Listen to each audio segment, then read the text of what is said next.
បិនឃើញពុកមកលេងងើបភ្ញាក់ពីគេងទឹកភ្នែកធូរមិនដឹងខ្លួនកូននឹកពុកណាស់ធ្លាប់តែមានពុកក្បែរកូនប៉ុន្តែពេលនេះប្រែសូ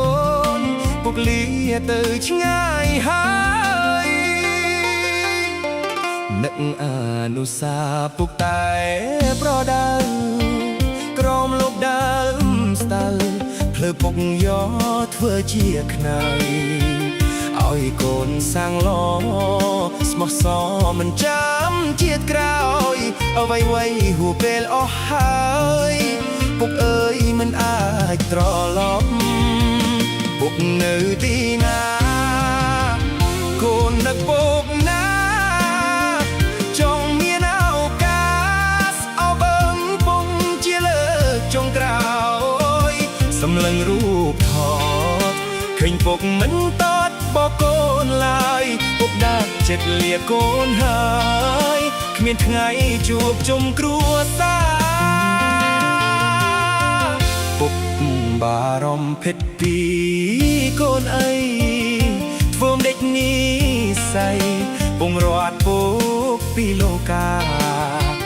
លើកដៃបុណ្យព្រះសូមពរសពសាធុកា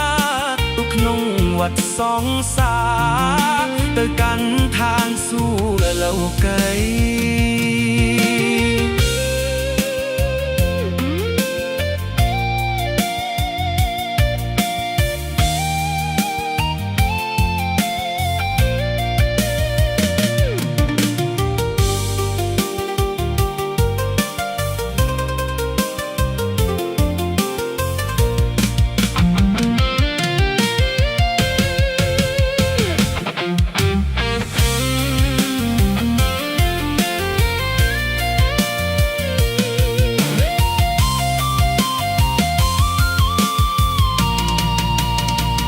ពុកនៅទីណា